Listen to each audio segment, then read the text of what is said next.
Siya si Jing, ang binatang taga-ayos ng mga sirang cellphone. At ang perang kinikita niya mula dito ay halos napupunta lang sa upa ng bahay. Sa katunayan, hindi lang sa upa, kundi napupunta ang lahat sa kanyang nakakabatang kapatid na babae na si Tong. Si Tong ay nangangailangan ng malaking halaga para sa kanyang operasyon dahil siya ay may butas sa kanyang puso. Ang buong responsibilidad ng kanyang kapatid ay nakasalalay sa kanyang mga balikat. Dahil iniwan na sila ng kanilang ama, habang ang kanilang ina naman ay matagal nang namatay dahil sa sakit na cancer. Isang araw, ay nagkonsulta si Jing sa doktor kung ano ang sitwasyon ng kanyang kapatid. Sinabi ng doktor, na kailangan na itong maoperahan sa lalong madaling panahon. Dahil kung hindi, ay 2 taon na lang ang itatagal niya sa mundo. Gayunpaman, ang pera na kakailanganin niya sa operasyon ay mahigit 700,000. Hindi alam ni Jing kung saan ito kukuha ng ganon kalaking halaga. Noong gabing iyon, habang nakatingin si Jing sa kanyang kapatid ay nakatanggap siya ng tawag mula sa kanyang kaibigan. Pinapapunta siya sa pabrika dahil may gusto itong ipakita sa kanya. Pagkababa ng tela ay ipinakita sa kanya ang mahigit 100,000 mga smartphones. Ipinaliwanag sa kanya na ang mga cellphone na ito ay dapat na ipapadala sa Italia. Ngunit bumagsak ito sa quality check at ang may-ari ay nakulong. At hindi ito nakabayad sa rente ng imbakan sa loob ng 2 taon. Ang mga cellphone na ito ay nagpapasikip lang sa espasyo ng lugar at napupuno lang ng alikabok. Gusto niyang ibenta ang lahat ng ito kay Jing sa halagang 100,000 at maaari niya itong ayusin para maibenta ng mas mataas na presyo. Nagustuhan ni Jing ang alok, ngunit wala itong sapat na pera para bilhin ang lahat. Kaya bumili muna siya ng isa para subukan. Buong gabi niyang inayos ang cellphone at nang sinubukan niya kinabukasan ay naging maayos naman ang kinalalabasan. Sa sumunod na araw, pumunta si Jing sa bangko at nag-loan ng pera para mabili ang lahat ng cellphone na nakatambak. Pagkatapos, pumunta siya sa isang electronic market sa China, kung saan pumirma siya ng kontrata sa isang phone dealer para ibenta ang kanyang mga cellphone. Nang kalkulahin ni Jing ang lahat ng tubo sa deal na ito ay nabigla siya. Ang kikitain niya sa 100,000 cellphone ay kulang-kulang 1 milyon.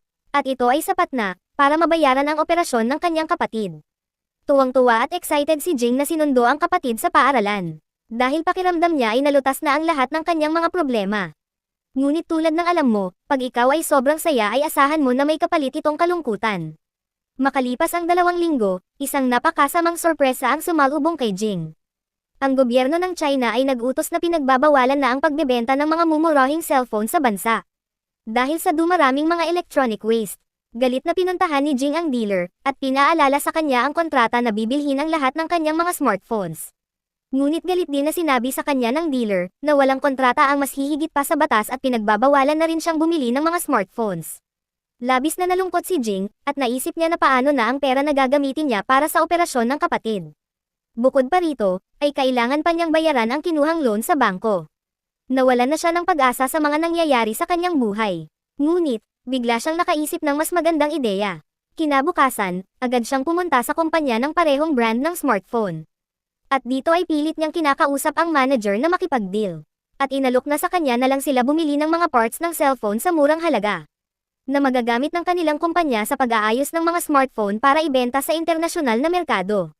Gayunpaman, sinabi sa kanya ng manager na ito ay impossible dahil ang pagkakalas ng mga pyesa mula sa mga smartphones ay maaaring humantong sa pagkasira at hamina ang kalidad. Tiniyak sa kanya ni Jing, na ligtas niyang makakalas ang bawat bahagi ng cellphone. At siguradong makakapasa ang mga ito sa quality control. Malinaw na hindi interesado ang manager kay Jing. Kaya para maiwasan siya, ay maluwag niyang iminungkahi na magpadala siya ng ilang mga pyesa para masuri at tatawagan na lang siya pag lumabas na ang resulta. Pagka-uwi ni Jing, ilang araw siyang nagsusumikap para ligtas na alisin ang bawat mahahalagang bahagi ng cellphone, para ipadala ito sa quality control. Sa kabutihang palad, ang lahat ng bahagi ay pumasa sa pagsusuri. Kaya agad na dinala ni Jing ang balita sa manager, at hiniling na pumirma na ng kontrata sa kanya. Ngunit sinabi sa kanya ng manager, na wala siyang sinabi na bibili siya ng mga pyesa. At ang tanging sinabi lang niya ay ipa-check kung makakapasa. Galit na galit si Jing nang marinig ito. Ngunit hindi siya sumuko. Lumapit siya sa may-ari ng kumpanya na si Mr. Zhang, at humingi ito ng kahit 10 minuto lang ng kanyang oras. Gayunpaman, nagmamadali si Mr. Zhang. Kailangan niyang sumakay ng tren sa loob ng 30 minuto kaya tumanggi siyang makipag-usap kay Jing. Kaya mabilis siyang bumili ng parehong tiket ng tren at pumunta sa istasyon sakay ng kanyang scooter sa makipot na eskinita. Sa kasamaang palad, naaksidente siya sa daan. Pero agad itong bumangon at pilit na pinapaandar ang kanyang scooter. Ngunit ayaw nitong makisama. Dahil sa paalis na ang tren ay tumakbo siya sa riles ng nakapaa. Para makasakay ito kahit sa pinakahuling segundo. Dumiretso siya sa kinauupuan ng may-ari at sinabing, mayroon ka ng 10 minuto tama ba? Ipinaliwanag ni Jing ang kanyang buong plano kay Mr. Zhang. Ngunit hindi sumasang-ayon si Mr. Zhang. Dahil kung mag-isa lang siya, ay hindi niya matatanggal ang lahat ng pyesa ng cellphone at panatilihing maayos ang kondisyon. Gayunpaman, dahil sa pangungumbinsi ni Jing, ay sa wakas pumayag din si Mr. Zhang na bilhin ang lahat ng mga pyesa mula sa kanya. Ngunit kung ito ay papasa sa pagsusuri, dahil kung hindi ay wala na silang pag-uusapan. Higit pa rito, ay tumanggi si Mr. Zhang na magbigay ng anumang tulong o manggagawa. Kailangan na siya na ang bahala sa lahat. Pagkababa ng tren ni Jing, ay napaisip ito kung paano niya kaya makakalas ang 100,000 cellphone ng mag-isa. Noong gabing iyon, kinuha ni Jing ang kapatid sa bahay ng kaibigan at umuwi. Habang nasa daan, napansin nitong ang mga sugat sa likod at siko nito. Tumulo ang mga luha dahil iniisip niya na baka na aksidente ang kuya. Maluhaluhang sinabi ni Tong sa kanya, na dapat siyang magdahan-dahan sa pagmamaneho dahil wala nang mag-aalaga sa kanya pag namatay siya. Tinitiyak ni Jing na walang masamang mangyayari sa kanya at sa kanilagyan ng gamot ni Tong ang mga sugat. Sa kabilang banda, kinausap ni Jing ang kapitbahay na si Xiao. At sinabi sa kanya ang tungkol sa kanyang ambisyosong plano na magtatayo ng pabrika para sa pagkakalas ng cellphone. Hiniling niya kay Xiao na pangasiwaan ang produksyon. Ngunit binalaan siya ni Xiao, na ang kanyang plano ay masyadong delikado at maaaring mawala sa kanya ang lahat. Pero gagawin ni Jing ang lahat para sa kanyang kapatid at wala nang ibang paraan para matuloy ang operasyon. Dahil sa determinasyon ni Jing ay tinanggap ni Xiao ang alok. Kinabukasan, ibinenta ni Jing ang kanyang tindahan at ang scooter upang magrente ng isang lugar kung saan niya maaaring itayo ang kanyang pabrika at iimbak ang stock na 100,000 smartphones. Nagsanib puwersa sina Jing at Xiao upang linisin ang buong lugar at ipunan ang mga kinakailangang kasangkapan at pinangalanan ang kumpanya ng Nice View. Para magawa ang lahat ng ito ay kinakailangan nilang maghanap ng mga empleyado. Ngunit upang mabawasan ang gastos ay nagpasya si Jing na kumuha ng mga ordinaryong tao. Para hindi na niya kailangan magbayad ng mataas na sweldo. Ang una niyang target ay si Wang. Isang single mother na may problema sa pandinig dahil sa ingay ng dati niyang trabaho. Si Wang ay kasalukuyang nagtatrabaho bilang isang waitress. Dahil siya ay may problema sa pandinig ay palagi siyang kumukuha ng mga maling order.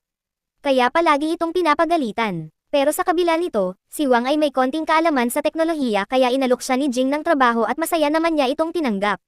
Ang pangalawa niyang empleyado ay isang kakaibang individual na bihira lang makipag-usap sa mga tao. At ang palagi lang niyang kasama ay mga aso. Siya si Mark, tahimik lang. Si Mark, tahimik lang. Minsan na niyang sinuntok ang dati niyang amo dahil sa sobrang galit at pagkatapos noon ay hindi na siya nakahanap ng trabaho sa ibang kumpanya. Inalok siya ni Jing ng trabaho at agad naman niya itong tinanggap.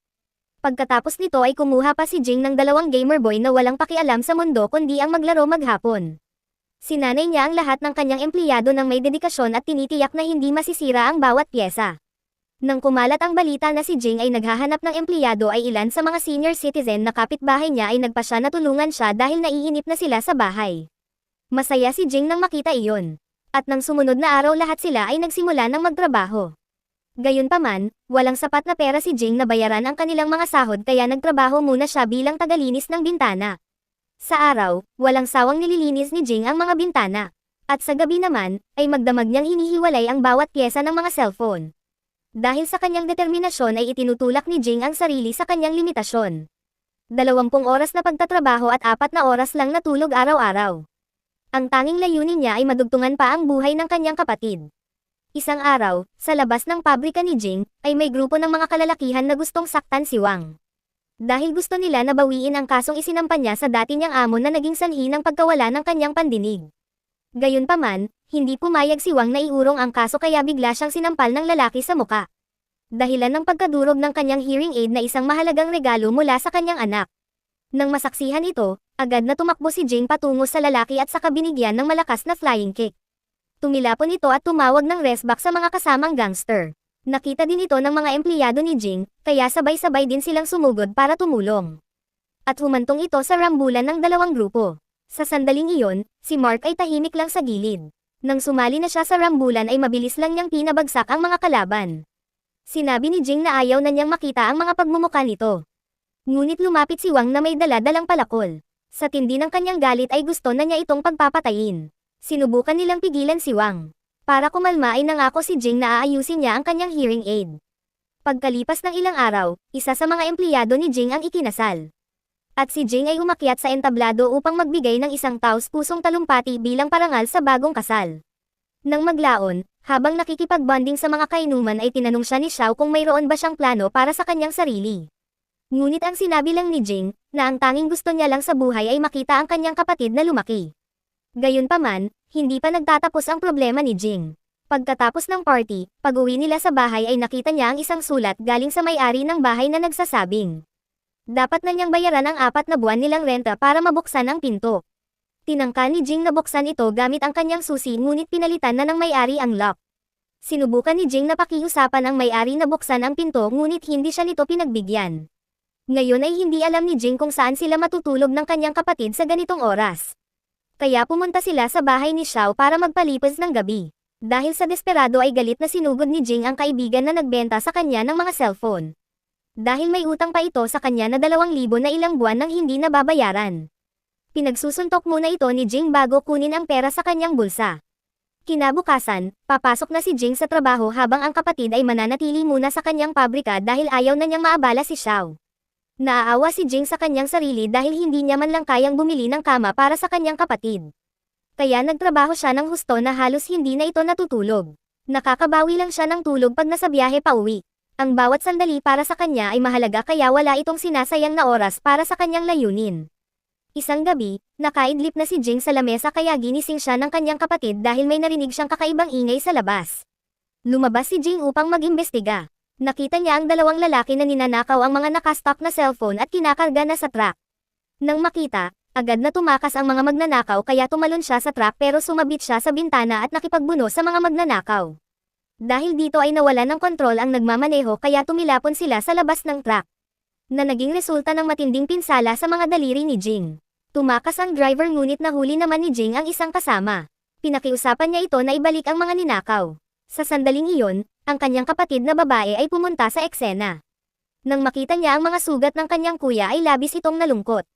Matapos makatanggap ng medikal na atensyon para sa kanyang mga pinsala ay agad namang pinaalam ng pulisya kay Jing na nahuli nila ang mga magnanakaw at nabawi ang lahat ng mga ninakaw na cellphone. Kinabukasan, habang naglilinis ng bintana ay aksidenteng nabitawan ni Jing ang isang balde ng tubig dahil sa pinsala sa kanyang daliri. Agad siyang pinatawag ng kanyang amo sa opisina. Nang makita na namamaga ang kamay nito ay inutusan siya na tanggalin ang suot na gloves. Pagkatanggal ni Jing ay pinagalitan siya ng kanyang amo dahil nagtatrabaho ito nang may pinsala ang katawan.